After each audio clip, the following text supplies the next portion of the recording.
오늘의 이야기가 여러분의 마음에 작은 위로와 성찰의 시간이 되기를 바랍니다. 저희의 이야기에 귀 기울여 주시고 이 이야기가 필요한 다른 이들에게 닿을 수 있도록 여러분의 좋아요와 구독으로 빛을 더해주세요. 여러분의 따뜻한 마음 하나하나가 저희에게는 큰 힘이 됩니다. 들으시는 모든 분들의 가정에 주님의 은총과 평화가 가득하기를 기도합니다. 우리 모두는 청춘의 땀과 눈물로 일군 자신만의 소중한 보금자리를 꿈꿉니다. 그리고 마침내 그 꿈을 이루었을 때의 기쁨은 그간의 모든 고생을 잊게 할 만큼 달콤하죠. 하지만 만약 그토록 소망하던 행복의 공간에 예고 없이 불청객이 찾아와 모든 것을 뒤흔들어 놓는다면 우리는 어떤 선택을 해야 할까요? 오늘 이야기는 바로 그 지점에서 시작됩니다. 저와 남편은 20대 초반 가진 것 하나 없는 맨주먹으로 세상에 뛰어들었습니다. 양가 모두 경제적으로 넉넉지 않았지만 저희 부모님들께서는 젊어서 고생은 사서도 한다. 둘이 힘을 합치면 남들보다 더 빨리 자리 잡을 수 있을 거다라며 용기를 주셨죠. 그 믿음 하나로 저희 부부는 정말 앞만 보고 달렸습니다. 저희의 목표는 단 하나, 30평짜리 우리 집 아파트를 장만하는 것이었습니다. 그리고 그 목표를 이루기 전까지는 아이를 갖지 않기로 굳게 약속했습니다. 불안정한 환경에서 아이를 키우며 희망 없는 미래를 물려주고 싶지 않았기 때문입니다. 10년. 결코 짧지 않은 시간이었지만 그때가 되어도 저희는 여전히 30대 초반이기에 충분하다고 생각했습니다. 그렇게 10년의 세월이 눈 깜짝할 사이에 흘렀습니다. 노력은 결코 배신하지 않는다는 말처럼 저희는 피땀 흘려 모은 돈으로 꿈에 그리던 30평짜리 아파트에 입주할 수 있었습니다. 비록 수도권은 아니었지만 좁은 투룸을 전전하던 시절을 생각하면 가슴 벅찬 감동이 밀려왔습니다. 이제야말로 삶의 여유를 찾고 행복한 날들만이 펼쳐질 것이라 믿었습니다. 하지만 그것은 저만의 착각이었습니다. 새로운 집에 짐을 풀고 행복한 미래를 그리던 어느 날, 지난 10년간 단 한 번도 저희의 고된 삶에 손길 한 번 내밀지 않았던 한 사람이 자신의 짐가방을 들고 현관문을 들어섰습니다.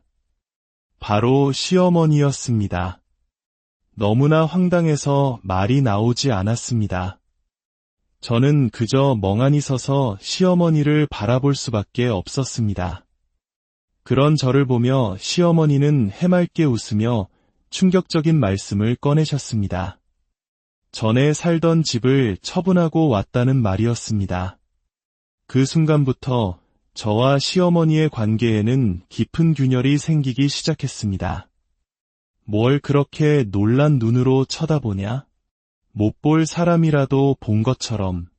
우리 아들이 아직 말 안 했어? 나 오늘부터 너희 집에서 같이 살기로 했잖니. 그동안 고생 많았다. 나도 너희가 이 집 마련할 때까지 얼마나 참고 기다렸는지 아니?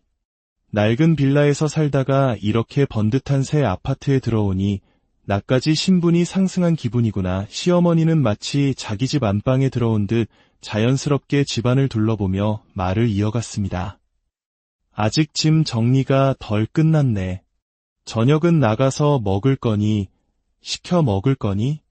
이젠 악착같이 안 살아도 되잖니. 힘들게 달려온 만큼 좀 여유있게 살아도 돼.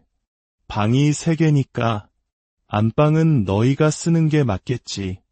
내가 어녀 사는 입장에 안방까지 차지하면 내가 나를 좋게 보겠어? 우리 아들 복가 되겠지. 나는 저기 작은 방 쓰면 되려나? 아, 그리고 내가 살던 집 물건들은 하도 낡아서 싹 다 버리고 왔다. 앞으로 하나씩 채워 넣으면 되지. 다른 방 하나는 곧 태어날 내 손주 방으로 쓰면 딱이겠네. 저는 간신히 정신을 차리고 떨리는 목소리로 말했습니다. 어머님, 지금 이게 무슨 상황이에요? 저랑 사전에 한마디 상의도 없으셨잖아요. 저는 남편한테 아무 말도 못 들었어요. 이렇게 무작정 들어오시면 저는 어떡하라는 거예요. 저는 남편에게 확인하기 위해 급하게 전화를 걸었습니다. 하지만 그날따라 남편은 전화를 받지 않았고 그 사이 시어머니는 제 말을 무시한 채 작은 방에 짐을 풀기 시작했습니다. 그러다 문득 무언가 마음에 들지 않는다는 듯 안방 문을 활짝 열고 작은 방과 크기를 비교하기 시작했습니다. 그때였습니다. 시어머니는 작은 방에 있던 자신의 짐을 들고 안방으로 향했습니다. 제가 놀라서 어머님, 뭐 하시는 거예요? 라며 팔을 붙잡자 시어머니는 제 손을 거칠게 뿌리치며 말했습니다. 나는 침대 없으면 허리 아파서 잠 못 자. 그러고는 안방 문을 잠가버렸습니다. 마침 남편에게 전화가 걸려와 저는 다급하게 상황을 설명했습니다. 남편 역시 당황한 목소리로 말했습니다. 뭐라고? 엄마가 우리 집에 와 계시다고? 아이고, 내가 그렇게 반대했는데 결국 일을 저지르셨네. 얼마 전에 입주 날짜를 자꾸 물어보시길래 알려드렸더니 같이 살고 싶다고 하시더라고. 당신이랑 상의도 안 한 문제라 안 된다고 말씀드렸는데 알겠다고 하셔서 해결된 줄 알았지. 최대한 빨리 갈 테니 조금만 기다려줘. 남편 역시 어머니의 돌발 행동에 어쩔 줄 몰라 했습니다. 저는 더 이상 참을 수 없어 예비 열쇠로 안방 문을 열었습니다. 그러자 시어머니는 버럭 화를 내며 손에 잡히는 짐을 제게 던졌습니다. 어디 시어미 방을 함부로 열고 들어와. 어머님, 이건 상식적으로 아니잖아요. 방금 남편과 통화했는데 어머님 들어오시는 거 반대했었다는데요. 이렇게 억지 부리시는 건 옳지 않아요. 내 방인데 내가 왜 나가. 이미 집도 처분해서 갈 곳도 없어. 아들 집에 어미가 살겠다는데 무슨 문제라도 있니? 이 밤중에 시어미를 내쫓을 셈이야? 배고프니 저녁이나 차려라. 그 보증금은 전부 적금 들어놨으니 당장 쓸 돈이 없네. 내일 외출하게 용돈이나 좀 챙겨다오. 시어머니는 제 말을 완전히 무시했습니다. 지난 10년간 조용히 계셨던 이유가 바로 이것이었나 싶어 온몸에 힘이 빠졌습니다. 그때 남편이 허겁지겁 집으로 들어왔습니다. 엄마, 이게 뭐 하시는 거예요? 제가 분명 안 된다고 말씀드렸잖아요. 나는 내가 된다고 한 줄 알았지. 그리고 방도 많은데 엄마가 좀 같이 살면 어떠냐? 나도 혼자 사는 거 외로워서 그래. 곧 태어날 손주 얼굴 보면서 사람 냄새 맡으며 살고 싶다는 게 그렇게 큰 잘못이야. 시어머니는 오히려 저희가 매정하다며 목소리를 높였습니다. 결국 그날 밤 저희는 시어머니를 받아들일 수밖에 없었고 꿈에 그리던 행복한 보금자리는 순식간에 싸늘한 전쟁터로 변해버렸습니다. 다음 날 이 소식을 들으신 저희 부모님께서 한 걸음에 달려오셨습니다. 저희 아버지는 시어머니에게 최대한 빨리 다른 집을 알아보시는 게 좋겠다고 정중하지만 단호하게 말씀하셨습니다. 사부인, 이런 식으로 하시면 제 딸과 사위 사이만 불편해집니다. 혼자 계시는 게 외로우시면 이 근처로 집을 구해 이사 오시면 되지 않습니까? 하지만 시어머니는 막무가내였습니다. 내 아들 집에서 살겠다는데 무슨 문제라도 있나요? 이미 집도 가재도구도 다 처분했는데 지금 저보고 나가라고요? 사돈께서는 아직 서로 의지할 분이 계시니 제 마음을 모르시는 겁니다. 사랑하는 사람을 먼저 떠나보낸 아픔을 아세요. 시어머니는 남편의 죽은 아버지를 들먹이며 동정심에 호소했고 급기야 동네가 떠나가라 통곡을 하기 시작했습니다. 결국 시어머니의 뜻대로 저희 아파트 근처에 집을 알아봐 드리기로 했습니다. 하지만 시어머니가 가진 돈으로는 마땅한 집을 구하기 어려웠습니다. 시간이 흐르는 동안 시어머니는 저희 집 안방을 차지한 채 며느리인 저를 하녀처럼 부리기 시작했습니다. 아침밥을 먹지 않는 저희 부부의 생활 습관은 무시된 채 매일 새벽같이 일어나 진수성찬을 차려내야 했습니다. 제 삶은 온전히 시어머니의 패턴에 맞춰졌고 저는 극심한 우울증에 시달리기 시작했습니다. 결국 보다 못한 저희 부모님께서 돈을 보태주셔서 시어머니에게 번듯한 신축 빌라를 얻어드릴 수 있었습니다. 하지만 문제는 거기서 끝나지 않았습니다. 시어머니는 집안의 모든 가전과 가구를 최고급으로 새로 사주지 않으면 절대 나가지 않겠다고 버텼습니다. 그 모습은 마치 처음부터 이 모든 것을 계획한 사기꾼처럼 보였습니다. 저희는 울며 겨자 먹기로 시어머니의 요구를 모두 들어주었고 그제야 지긋지긋한 동거에서 벗어날 수 있었습니다. 하지만 금전적인 손해와 정신적인 스트레스는 이루 말할 수 없었습니다. 시어머니는 집을 얻어나간 후에도 주말 새벽마다 저희 집에 쳐들어와 밥을 달라 재촉했고 제 삶은 조금도 나아지지 않았습니다. 그렇게 또 10년의 세월이 흘렀습니다. 그 사이 아이도 태어났고 저는 시어머니의 등살에 시달리면서도 남편과 딸을 보며 간신히 버텨왔습니다.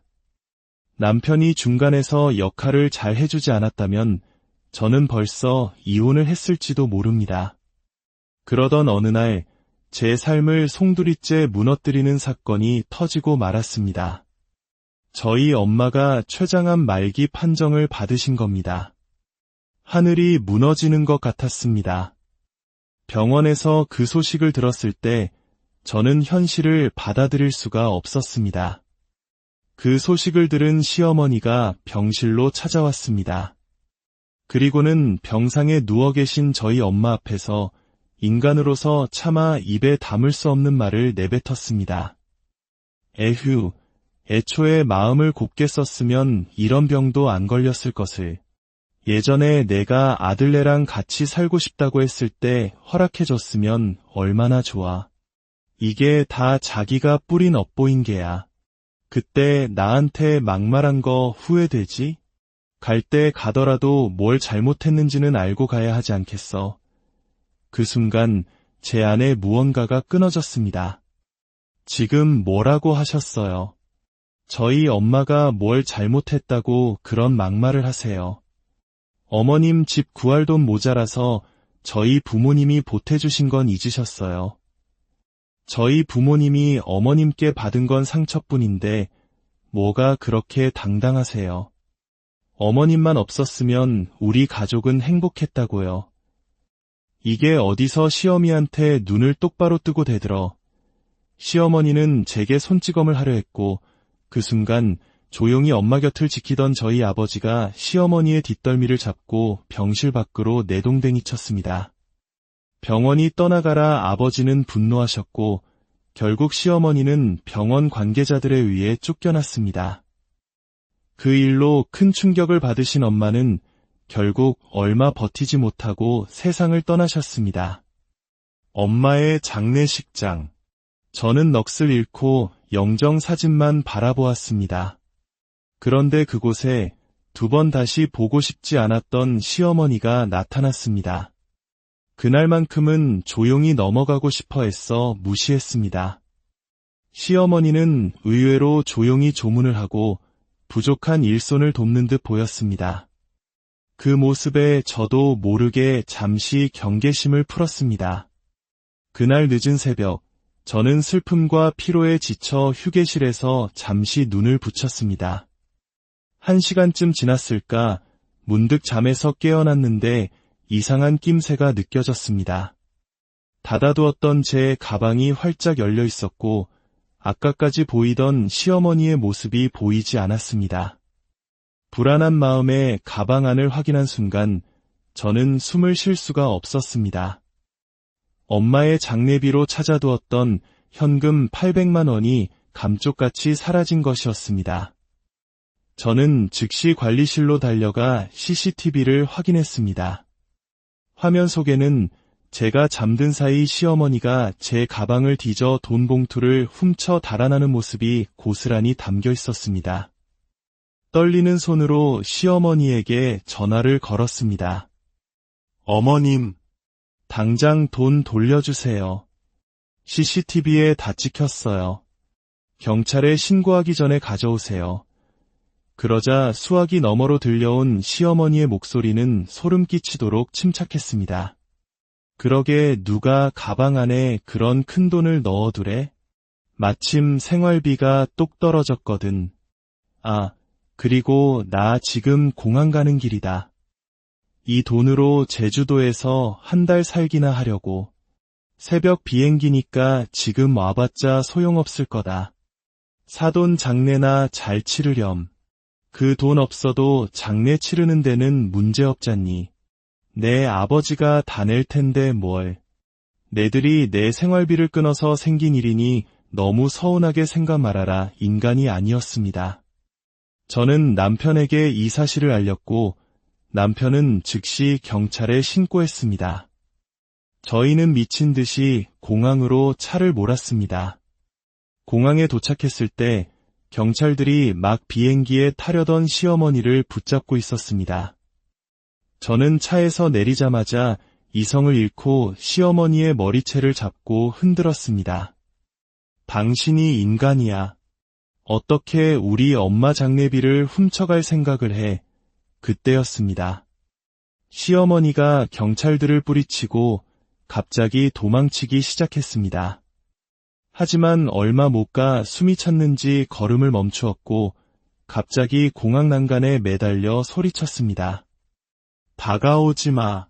한 발짝만 더 오면 여기서 뛰어내릴 거야.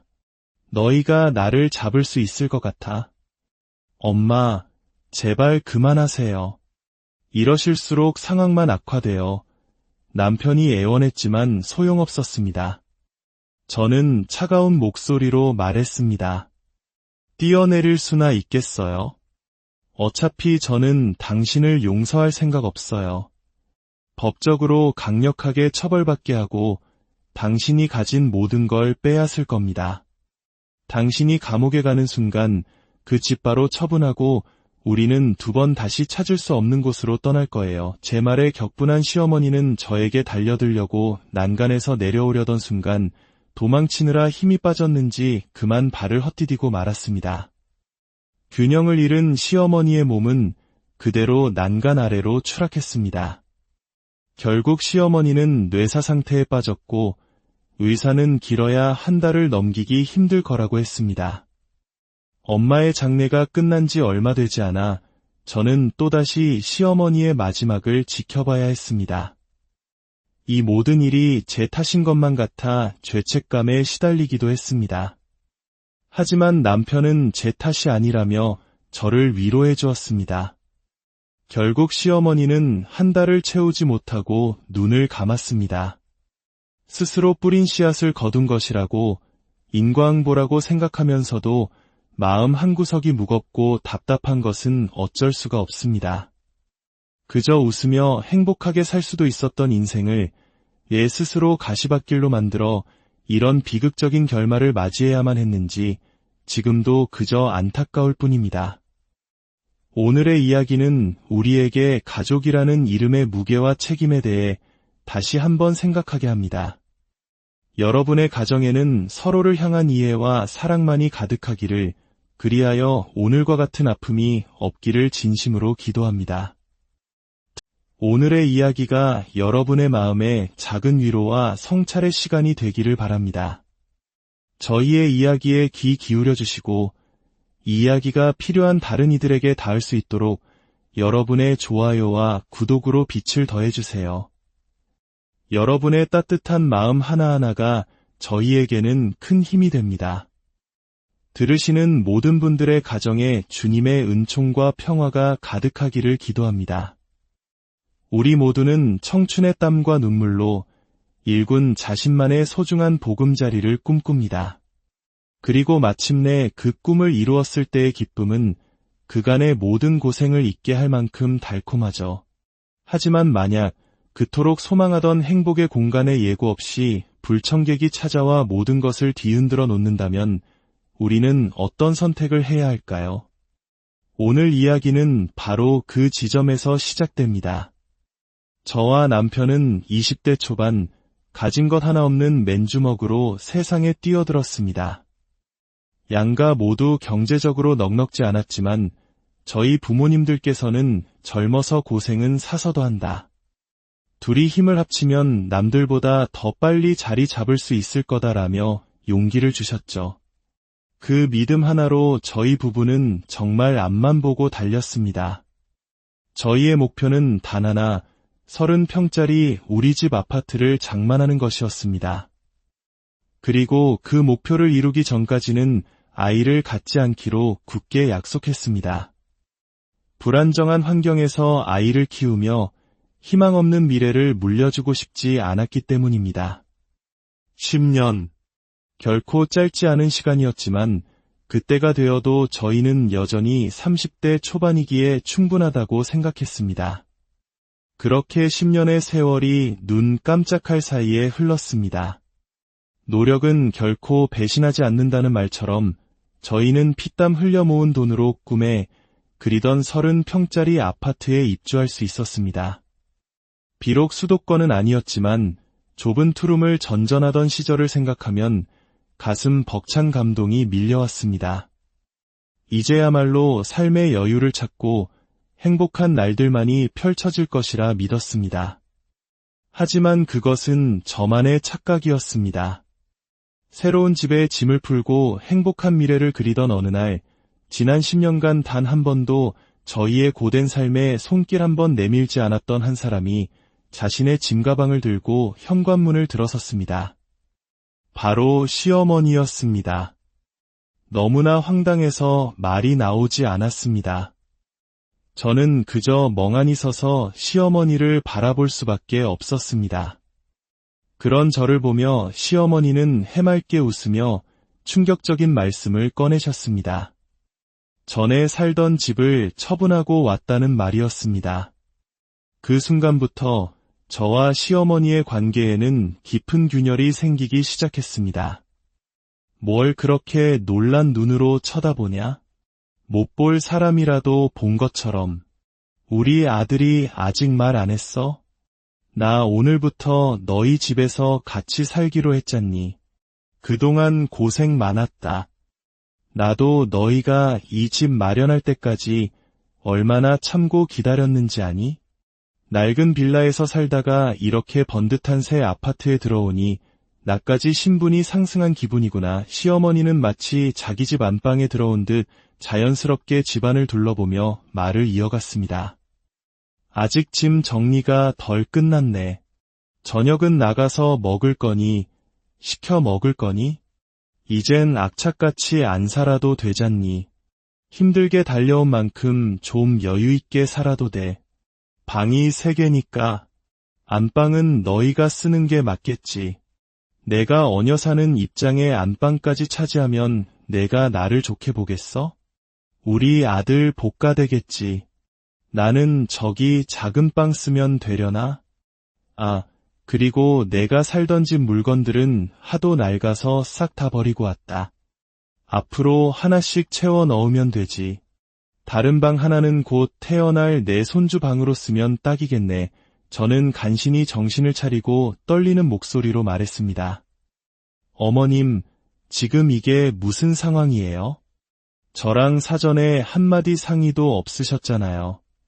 저는 남편한테 아무 말도 못 들었어요. 이렇게 무작정 들어오시면 저는 어떡하라는 거예요? 저는 남편에게 확인하기 위해 급하게 전화를 걸었습니다. 하지만 그날따라 남편은 전화를 받지 않았고 그 사이 시어머니는 제 말을 무시한 채 작은 방에 짐을 풀기 시작했습니다. 그러다 문득 무언가 마음에 들지 않는다는 듯 안방 문을 활짝 열고 작은 방과 크기를 비교하기 시작했습니다. 그때였습니다. 시어머니는 작은 방에 있던 자신의 짐을 들고 안방으로 향했습니다. 제가 놀라서 어머님, 뭐 하시는 거예요? 라며 팔을 붙잡자 시어머니는 제 손을 거칠게 뿌리치며 말했습니다. 나는 침대 없으면 허리 아파서 잠 못 자. 그러고는 안방 문을 잠가버렸습니다. 마침 남편에게 전화가 걸려와 저는 다급하게 상황을 설명했습니다. 남편 역시 당황한 목소리로 말했습니다. 뭐라고? 엄마가 우리 집에 와 계시다고? 아이고, 내가 그렇게 반대했는데 결국 일을 저지르셨네. 얼마 전에 입주 날짜를 자꾸 물어보시길래 알려드렸더니 같이 살고 싶다고 하시더라고. 당신이랑 상의도 안 한 문제라 안 된다고 말씀드렸는데 알겠다고 하셔서 해결된 줄 알았지. 최대한 빨리 갈 테니 조금만 기다려줘. 남편 역시 어머니의 돌발 행동에 어쩔 줄 몰라 했습니다. 저는 더 이상 참을 수 없어 예비 열쇠로 안방 문을 열었습니다. 그러자 시어머니는 버럭 화를 내며 손에 잡히는 짐을 제게 던졌습니다. 어디 시어미 방을 함부로 열고 들어와. 어머님, 이건 상식적으로 아니잖아요. 방금 남편과 통화했는데 어머님 들어오시는 거 반대했었다는데요. 이렇게 억지 부리시는 건 옳지 않아요. 내 방인데 내가 왜 나가. 이미 집도 처분해서 갈 곳도 없어.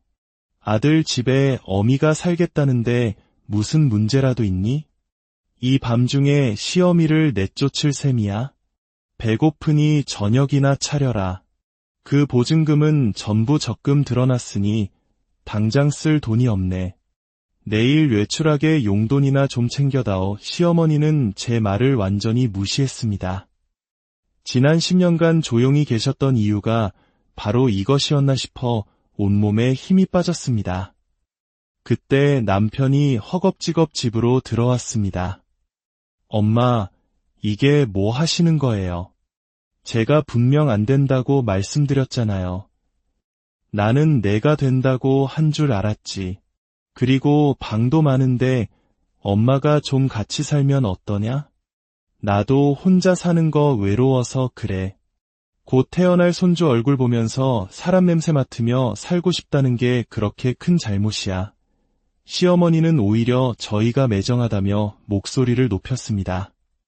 결국 그날 밤 저희는 시어머니를 받아들일 수밖에 없었고 꿈에 그리던 행복한 보금자리는 순식간에 싸늘한 전쟁터로 변해버렸습니다. 다음 날 이 소식을 들으신 저희 부모님께서 한 걸음에 달려오셨습니다. 저희 아버지는 시어머니에게 최대한 빨리 다른 집을 알아보시는 게 좋겠다고 정중하지만 단호하게 말씀하셨습니다. 사부인, 이런 식으로 하시면 제 딸과 사위 사이만 불편해집니다. 혼자 계시는 게 외로우시면 이 근처로 집을 구해 이사 오시면 되지 않습니까? 하지만 시어머니는 막무가내였습니다. 내 아들 집에서 살겠다는데 무슨 문제라도 있나요? 이미 집도 가재도구도 다 처분했는데 지금 저보고 나가라고요? 사돈께서는 아직 서로 의지할 분이 계시니 제 마음을 모르시는 겁니다. 사랑하는 사람을 먼저 떠나보낸 아픔을 아세요. 시어머니는 남편의 죽은 아버지를 들먹이며 동정심에 호소했고 급기야 동네가 떠나가라 통곡을 하기 시작했습니다. 결국 시어머니의 뜻대로 저희 아파트 근처에 집을 알아봐 드리기로 했습니다. 하지만 시어머니가 가진 돈으로는 마땅한 집을 구하기 어려웠습니다. 시간이 흐르는 동안 시어머니는 저희 집 안방을 차지한 채 며느리인 저를 하녀처럼 부리기 시작했습니다. 아침밥을 먹지 않는 저희 부부의 생활 습관은 무시된 채 매일 새벽같이 일어나 진수성찬을 차려내야 했습니다. 제 삶은 온전히 시어머니의 패턴에 맞춰졌고 저는 극심한 우울증에 시달리기 시작했습니다. 결국 보다 못한 저희 부모님께서 돈을 보태주셔서 시어머니에게 번듯한 신축 빌라를 얻어드릴 수 있었습니다. 하지만 문제는 거기서 끝나지 않았습니다. 시어머니는 집안의 모든 가전과 가구를 최고급으로 새로 사주지 않으면 절대 나가지 않겠다고 버텼습니다. 그 모습은 마치 처음부터 이 모든 것을 계획한 사기꾼처럼 보였습니다. 저희는 울며 겨자 먹기로 시어머니의 요구를 모두 들어주었고 그제야 지긋지긋한 동거에서 벗어날 수 있었습니다. 하지만 금전적인 손해와 정신적인 스트레스는 이루 말할 수 없었습니다. 시어머니는 집을 얻어나간 후에도 주말 새벽마다 저희 집에 쳐들어와 밥을 달라 재촉했고 제 삶은 조금도 나아지지 않았습니다. 그렇게 또 10년의 세월이 흘렀습니다. 그 사이 아이도 태어났고 저는 시어머니의 등살에 시달리면서도 남편과 딸을 보며 간신히 버텨왔습니다. 남편이 중간에서 역할을 잘 해주지 않았다면 저는 벌써 이혼을 했을지도 모릅니다. 그러던 어느 날 제 삶을 송두리째 무너뜨리는 사건이 터지고 말았습니다. 저희 엄마가 췌장암 말기 판정을 받으신 겁니다. 하늘이 무너지는 것 같았습니다. 병원에서 그 소식을 들었을 때 저는 현실을 받아들일 수가 없었습니다. 그 소식을 들은 시어머니가 병실로 찾아왔습니다. 그리고는 병상에 누워 계신 저희 엄마 앞에서 인간으로서 차마 입에 담을 수 없는 말을 내뱉었습니다. 에휴, 애초에 마음을 곱게 썼으면 이런 병도 안 걸렸을 것을. 예전에 내가 아들네랑 같이 살고 싶다고 했을 때 허락해줬으면 얼마나 좋아. 이게 다 자기가 뿌린 업보인 게야. 그때 나한테 막말한 거 후회되지? 갈 때 가더라도 뭘 잘못했는지는 알고 가야 하지 않겠어. 그 순간 제 안에 무언가가 끊어졌습니다. 지금 뭐라고 하셨어요? 저희 엄마가 뭘 잘못했다고 그런 막말을 하세요. 어머님 집 구할 돈 모자라서 저희 부모님이 보태주신 건 잊으셨어요. 저희 부모님이 어머님께 받은 건 상처뿐인데 뭐가 그렇게 당당하세요. 어머님만 없었으면 우리 가족은 행복했다고요. 이게 어디서 시어미한테 눈을 똑바로 뜨고 대들어. 시어머니는 제게 손찌검을 하려 했고 그 순간 조용히 엄마 곁을 지키던 저희 아버지가 시어머니의 뒷덜미를 잡고 병실 밖으로 내동댕이 쳤습니다. 병원이 떠나가라 아버지는 분노하셨고 결국 시어머니는 병원 관계자들에 의해 쫓겨났습니다.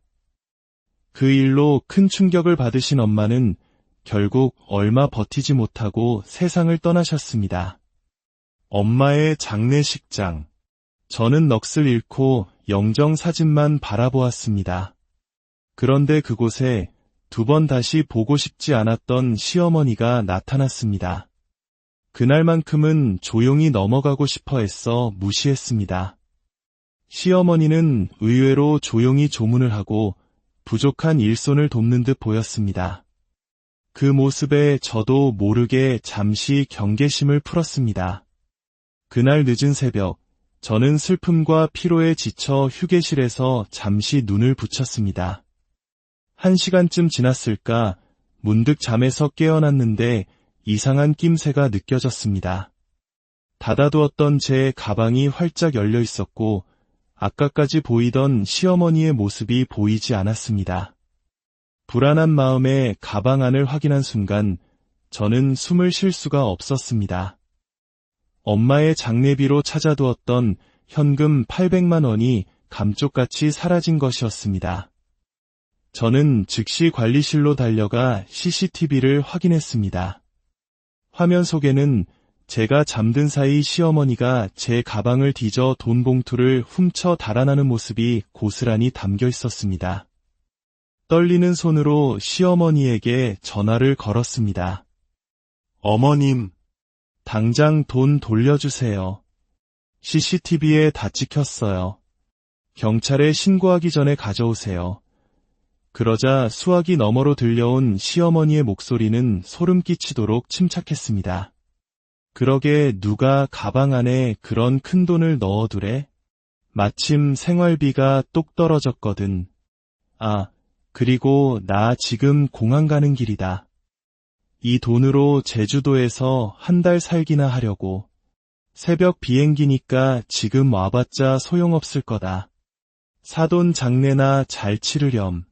그 돈 없어도 장례 치르는 데는 문제없잖니. 내 아버지가 다 낼 텐데 뭘. 내들이 내 생활비를 끊어서 생긴 일이니 너무 서운하게 생각 말아라. 인간이 아니었습니다. 저는 남편에게 이 사실을 알렸고 남편은 즉시 경찰에 신고했습니다. 저희는 미친 듯이 공항으로 차를 몰았습니다.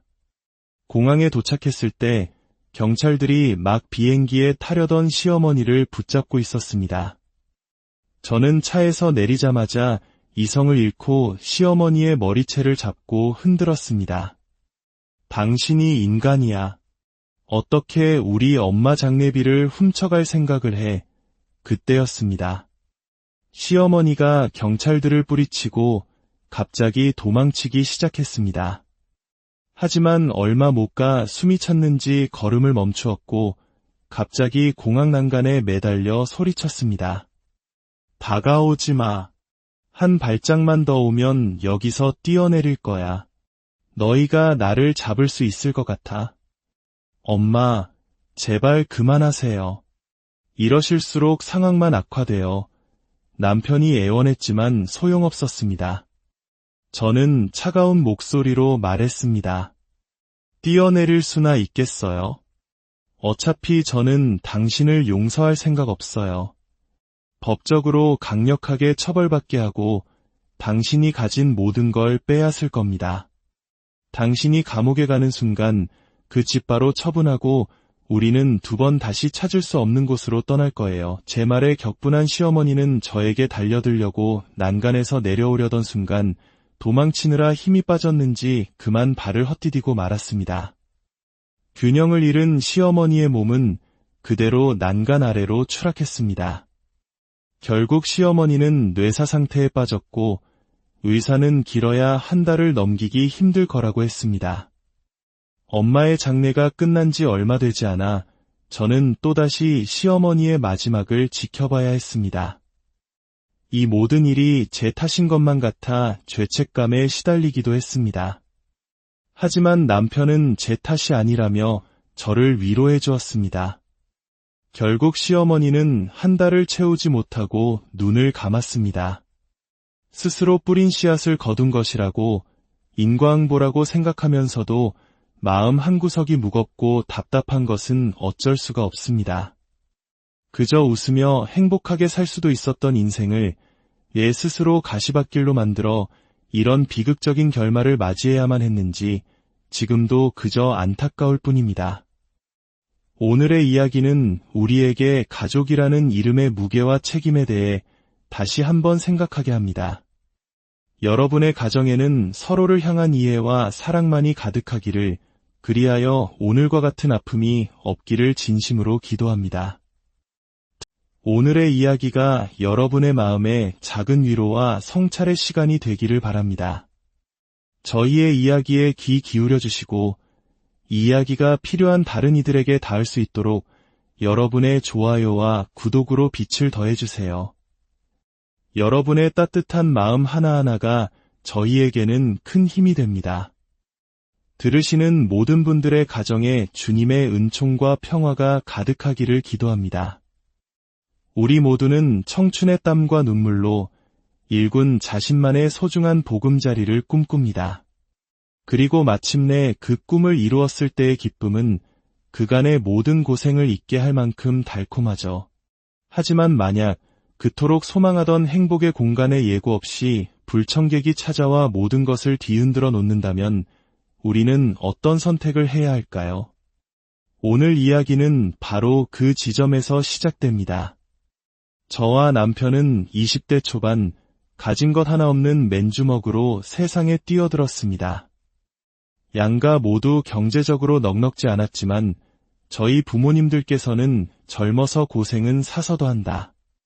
둘이 힘을 합치면 남들보다 더 빨리 자리 잡을 수 있을 거다라며 용기를 주셨죠. 그 믿음 하나로 저희 부부는 정말 앞만 보고 달렸습니다. 저희의 목표는 단 하나, 30평짜리 우리 집 아파트를 장만하는 것이었습니다.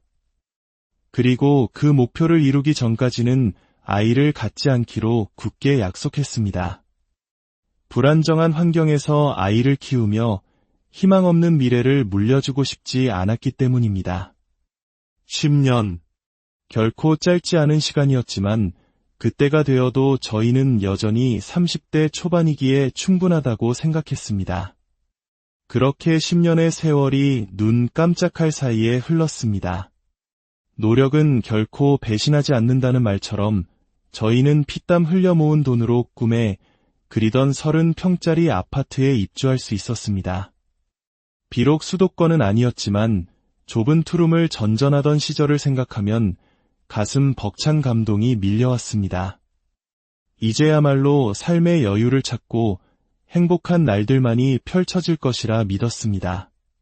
하지만 그것은 저만의 착각이었습니다. 새로운 집에 짐을 풀고 행복한 미래를 그리던 어느 날, 지난 10년간 단 한 번도 저희의 고된 삶에 손길 한 번 내밀지 않았던 한 사람이 자신의 짐가방을 들고 현관문을 들어섰습니다. 바로 시어머니였습니다. 너무나 황당해서 말이 나오지 않았습니다. 저는 그저 멍하니 서서 시어머니를 바라볼 수밖에 없었습니다. 그런 저를 보며 시어머니는 해맑게 웃으며 충격적인 말씀을 꺼내셨습니다. 전에 살던 집을 처분하고 왔다는 말이었습니다. 그 순간부터 저와 시어머니의 관계에는 깊은 균열이 생기기 시작했습니다. 뭘 그렇게 놀란 눈으로 쳐다보냐? 못 볼 사람이라도 본 것처럼. 우리 아들이 아직 말 안 했어? 나 오늘부터 너희 집에서 같이 살기로 했잖니. 그동안 고생 많았다. 나도 너희가 이 집 마련할 때까지 얼마나 참고 기다렸는지 아니? 낡은 빌라에서 살다가 이렇게 번듯한 새 아파트에 들어오니 나까지 신분이 상승한 기분이구나. 시어머니는 마치 자기 집 안방에 들어온 듯 자연스럽게 집안을 둘러보며 말을 이어갔습니다. 아직 짐 정리가 덜 끝났네. 저녁은 나가서 먹을 거니? 시켜 먹을 거니? 이젠 악착같이 안 살아도 되잖니.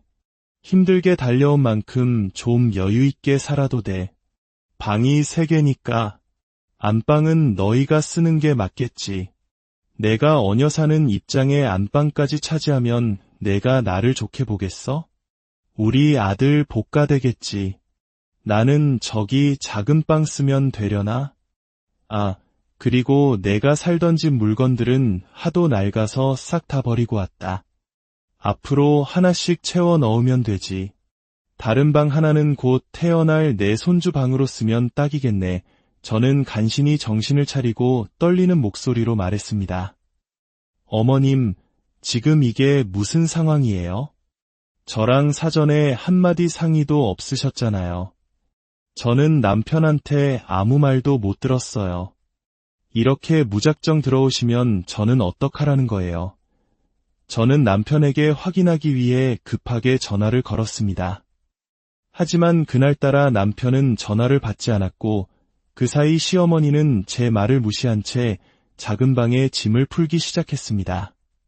그러다 문득 무언가 마음에 들지 않는다는 듯 안방 문을 활짝 열고 작은 방과 크기를 비교하기 시작했습니다. 그때였습니다. 시어머니는 작은 방에 있던 자신의 짐을 들고 안방으로 향했습니다. 제가 놀라서 어머님, 뭐 하시는 거예요? 라며 팔을 붙잡자 시어머니는 제 손을 거칠게 뿌리치며 말했습니다. 나는 침대 없으면 허리 아파서 잠 못 자. 그러고는 안방 문을 잠가버렸습니다. 마침 남편에게 전화가 걸려와 저는 다급하게 상황을 설명했습니다. 남편 역시 당황한 목소리로 말했습니다. 뭐라고? 엄마가 우리 집에 와 계시다고? 아이고, 내가 그렇게 반대했는데 결국 일을 저지르셨네. 얼마 전에 입주 날짜를 자꾸 물어보시길래 알려드렸더니 같이 살고 싶다고 하시더라고. 당신이랑 상의도 안 한 문제라 안 된다고 말씀드렸는데 알겠다고 하셔서 해결된 줄 알았지. 최대한 빨리 갈 테니 조금만 기다려줘. 남편 역시 어머니의 돌발 행동에 어쩔 줄 몰라 했습니다. 저는 더 이상 참을 수 없어 예비 열쇠로 안방 문을 열었습니다. 그러자 시어머니는 버럭 화를 내며 손에 잡히는 짐을 제게 던졌습니다. 어디 시어미 방을 함부로 열고 들어와. 어머님, 이건 상식적으로 아니잖아요. 방금 남편과 통화했는데 어머님 들어오시는 거 반대했었다는데요. 이렇게 억지 부리시는 건 옳지 않아요. 내 방인데 내가 왜 나가? 이미 집도 처분해서 갈 곳도 없어. 아들 집에 어미가 살겠다는데 무슨 문제라도 있니? 이 밤중에 시어미를 내쫓을 셈이야? 배고프니 저녁이나 차려라. 그 보증금은 전부 적금 들어놨으니 당장 쓸 돈이 없네. 내일 외출하게 용돈이나 좀 챙겨다오. 시어머니는 제 말을 완전히 무시했습니다. 지난 10년간 조용히 계셨던 이유가 바로 이것이었나 싶어 온몸에 힘이 빠졌습니다. 그때 남편이 허겁지겁 집으로 들어왔습니다. 엄마, 이게 뭐 하시는 거예요? 제가 분명 안 된다고 말씀드렸잖아요. 나는 내가 된다고 한 줄 알았지. 그리고 방도 많은데 엄마가 좀 같이 살면 어떠냐? 나도 혼자 사는 거 외로워서 그래. 곧 태어날 손주 얼굴 보면서 사람 냄새 맡으며 살고 싶다는 게 그렇게 큰 잘못이야. 시어머니는 오히려 저희가 매정하다며 목소리를 높였습니다. 결국 그날 밤 저희는 시어머니를 받아들일 수밖에 없었고 꿈에 그리던 행복한 보금자리는 순식간에 싸늘한 전쟁터로 변해버렸습니다. 다음 날 이 소식을 들으신 저희 부모님께서 한 걸음에 달려오셨습니다. 저희 아버지는 시어머니에게 최대한 빨리 다른 집을 알아보시는 게 좋겠다고 정중하지만 단호하게 말씀하셨습니다. 사부인, 이런 식으로 하시면 제 딸과 사위 사이만 불편해집니다. 혼자 계시는 게 외로우시면 이 근처로 집을 구해 이사 오시면 되지 않습니까? 하지만 시어머니는 막무가내였습니다. 내 아들 집에서 살겠다는데 무슨 문제라도 있나요? 이미 집도 가재도구도 다 처분했는데 지금 저보고 나가라고요? 사돈께서는 아직 서로 의지할 분이 계시니 제 마음을 모르시는 겁니다. 사랑하는 사람을 먼저 떠나보낸 아픔을 아세요. 시어머니는 남편의 죽은 아버지를 들먹이며 동정심에 호소했고 급기야 동네가 떠나가라 통곡을 하기 시작했습니다. 결국 시어머니의 뜻대로 저희 아파트 근처에 집을 알아봐 드리기로 했습니다. 하지만 시어머니가 가진 돈으로는 마땅한 집을 구하기 어려웠습니다. 시간이 흐르는 동안 시어머니는 저희 집 안방을 차지한 채 며느리인 저를 하녀처럼 부리기 시작했습니다. 아침밥을 먹지 않는 저희 부부의 생활 습관은 무시된 채 매일 새벽같이 일어나 진수성찬을 차려내야 했습니다. 제 삶은 온전히 시어머니의 패턴에 맞춰졌고 저는 극심한 우울증에 시달리기 시작했습니다. 결국 보다 못한 저희 부모님께서 돈을 보태주셔서 시어머니에게 번듯한 신축 빌라를 얻어드릴 수 있었습니다. 하지만 문제는 거기서 끝나지 않았습니다. 시어머니는 집안의 모든 가전과 가구를 최고급으로 새로 사주지 않으면 절대 나가지 않겠다고 버텼습니다. 그 모습은 마치 처음부터 이 모든 것을 계획한 사기꾼처럼 보였습니다. 저희는 울며 겨자 먹기로 시어머니의 요구를 모두 들어주었고 그제야 지긋지긋한 동거에서 벗어날 수 있었습니다. 하지만 금전적인 손해와 정신적인 스트레스는 이루 말할 수 없었습니다. 시어머니는 집을 얻어나간 후에도 주말 새벽마다 저희 집에 쳐들어와 밥을 달라 재촉했고 제 삶은 조금도 나아지지 않았습니다. 그렇게 또 10년의 세월이 흘렀습니다. 그 사이 아이도 태어났고 저는 시어머니의 등살에 시달리면서도 남편과 딸을 보며 간신히 버텨왔습니다. 남편이 중간에서 역할을 잘 해주지 않았다면 저는 벌써 이혼을 했을지도 모릅니다.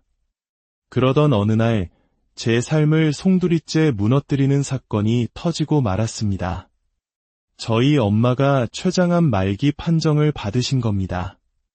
하늘이 무너지는 것 같았습니다. 병원에서 그 소식을 들었을 때 저는 현실을 받아들일 수가 없었습니다. 그 소식을 들은 시어머니가 병실로 찾아왔습니다. 그리고는 병상에 누워 계신 저희 엄마 앞에서 인간으로서 차마 입에 담을 수 없는 말을 내뱉었습니다. 에휴, 애초에 마음을 곱게 썼으면 이런 병도 안 걸렸을 것을. 예전에 내가 아들네랑 같이 살고 싶다고 했을 때 허락해줬으면 얼마나 좋아. 이게 다 자기가 뿌린 업보인 게야. 그때 나한테 막말한 거 후회되지? 갈 때 가더라도 뭘 잘못했는지는 알고 가야 하지 않겠어. 그 순간 제 안에 무언가가 끊어졌습니다. 지금 뭐라고 하셨어요? 저희 엄마가 뭘 잘못했다고 그런 막말을 하세요. 어머님 집 구할 돈 모자라서 저희 부모님이 보태주신 건 잊으셨어요. 저희 부모님이 어머님께 받은 건 상처뿐인데 뭐가 그렇게 당당하세요. 어머님만 없었으면 우리 가족은 행복했다고요. 이게 어디서 시어미한테 눈을 똑바로 뜨고 대들어. 시어머니는 제게 손찌검을 하려 했고 그 순간 조용히 엄마 곁을 지키던 저희 아버지가 시어머니의 뒷덜미를 잡고 병실 밖으로 내동댕이 쳤습니다. 병원이 떠나가라 아버지는 분노하셨고 결국 시어머니는 병원 관계자들에 의해 쫓겨났습니다. 그 일로 큰 충격을 받으신 엄마는 결국 얼마 버티지 못하고 세상을 떠나셨습니다. 엄마의 장례식장. 저는 넋을 잃고 영정 사진만 바라보았습니다. 그런데 그곳에 두 번 다시 보고 싶지 않았던 시어머니가 나타났습니다. 그날만큼은 조용히 넘어가고 싶어 애써 무시했습니다. 시어머니는 의외로 조용히 조문을 하고 부족한 일손을 돕는 듯 보였습니다. 그 모습에 저도 모르게 잠시 경계심을 풀었습니다. 그날 늦은 새벽, 저는 슬픔과 피로에 지쳐 휴게실에서 잠시 눈을 붙였습니다. 1시간쯤 지났을까 문득 잠에서 깨어났는데 이상한 낌새가 느껴졌습니다. 닫아두었던 제 가방이 활짝 열려 있었고 아까까지 보이던 시어머니의 모습이 보이지 않았습니다. 불안한 마음에 가방 안을 확인한 순간 저는 숨을 쉴 수가 없었습니다.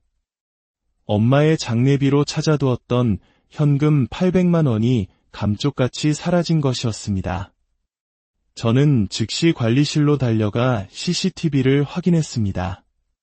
화면 속에는 제가 잠든 사이 시어머니가 제 가방을 뒤져 돈 봉투를 훔쳐 달아나는 모습이 고스란히 담겨 있었습니다. 떨리는 손으로 시어머니에게 전화를 걸었습니다. 어머님, 당장 돈 돌려주세요. CCTV에 다 찍혔어요. 경찰에 신고하기 전에 가져오세요. 그러자 수화기 너머로 들려온 시어머니의 목소리는 소름 끼치도록 침착했습니다. 그러게 누가 가방 안에 그런 큰 돈을 넣어두래? 마침 생활비가 똑 떨어졌거든. 아, 그리고 나 지금 공항 가는 길이다. 이 돈으로 제주도에서 한 달 살기나 하려고. 새벽 비행기니까 지금 와봤자 소용없을 거다. 사돈 장례나 잘 치르렴. 그 돈 없어도 장례 치르는 데는 문제없잖니. 내 아버지가 다 낼 텐데 뭘. 내들이 내 생활비를 끊어서 생긴 일이니 너무 서운하게 생각 말아라. 인간이 아니었습니다. 저는 남편에게 이 사실을 알렸고 남편은 즉시 경찰에 신고했습니다. 저희는 미친 듯이 공항으로 차를 몰았습니다. 공항에 도착했을 때 경찰들이 막 비행기에 타려던 시어머니를 붙잡고 있었습니다. 저는 차에서 내리자마자 이성을 잃고 시어머니의 머리채를 잡고 흔들었습니다. 당신이 인간이야. 어떻게 우리 엄마 장례비를 훔쳐갈 생각을 해. 그때였습니다.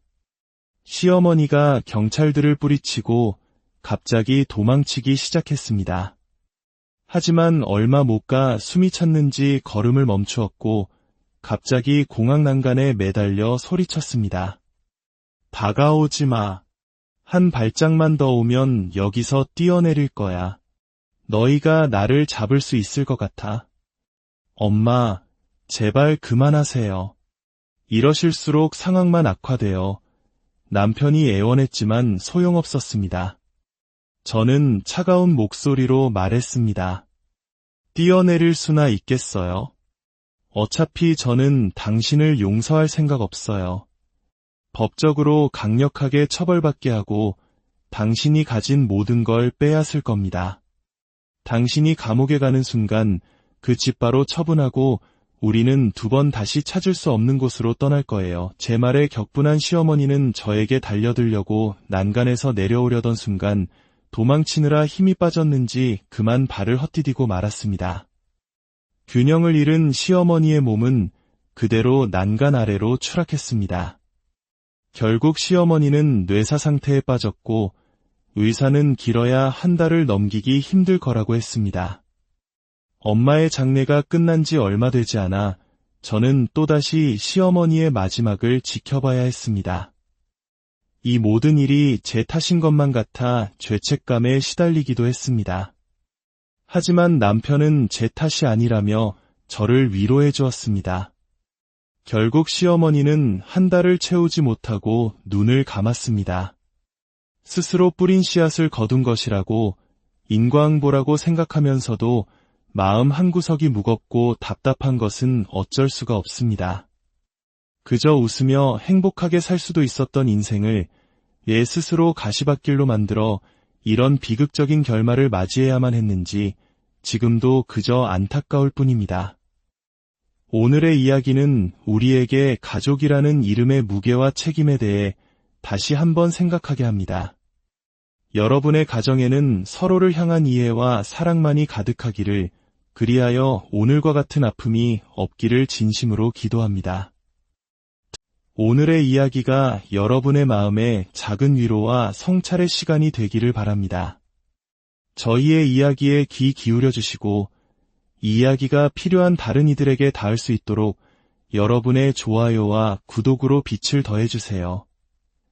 여러분의 따뜻한 마음 하나하나가 저희에게는 큰 힘이 됩니다. 들으시는 모든 분들의 가정에 주님의 은총과 평화가 가득하기를 기도합니다. 우리 모두는 청춘의 땀과 눈물로 일군 자신만의 소중한 보금자리를 꿈꿉니다. 그리고 마침내 그 꿈을 이루었을 때의 기쁨은 그간의 모든 고생을 잊게 할 만큼 달콤하죠. 하지만 만약 그토록 소망하던 행복의 공간에 예고 없이 불청객이 찾아와 모든 것을 뒤흔들어 놓는다면 우리는 어떤 선택을 해야 할까요? 오늘 이야기는 바로 그 지점에서 시작됩니다. 저와 남편은 20대 초반 가진 것 하나 없는 맨주먹으로 세상에 뛰어들었습니다. 양가 모두 경제적으로 넉넉지 않았지만 저희 부모님들께서는 젊어서 고생은 사서도 한다. 둘이 힘을 합치면 남들보다 더 빨리 자리 잡을 수 있을 거다라며 용기를 주셨죠. 그 믿음 하나로 저희 부부는 정말 앞만 보고 달렸습니다. 저희의 목표는 단 하나, 30평짜리 우리 집 아파트를 장만하는 것이었습니다.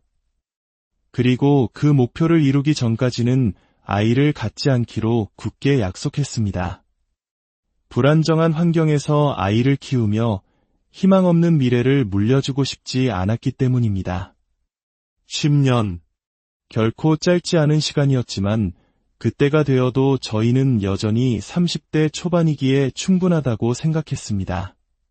그렇게 10년의 세월이 눈 깜짝할 사이에 흘렀습니다. 노력은 결코 배신하지 않는다는 말처럼 저희는 피땀 흘려 모은 돈으로 꿈에 그리던 30평짜리 아파트에 입주할 수 있었습니다. 비록 수도권은 아니었지만 좁은 투룸을 전전하던 시절을 생각하면 가슴 벅찬 감동이 밀려왔습니다. 이제야말로 삶의 여유를 찾고 행복한 날들만이 펼쳐질 것이라 믿었습니다. 하지만 그것은 저만의 착각이었습니다. 새로운 집에 짐을 풀고 행복한 미래를 그리던 어느 날, 지난 10년간 단 한 번도 저희의 고된 삶에 손길 한 번 내밀지 않았던 한 사람이 자신의 짐가방을 들고 현관문을 들어섰습니다. 바로 시어머니였습니다. 너무나 황당해서 말이 나오지 않았습니다. 저는 그저 멍하니 서서 시어머니를 바라볼 수밖에 없었습니다.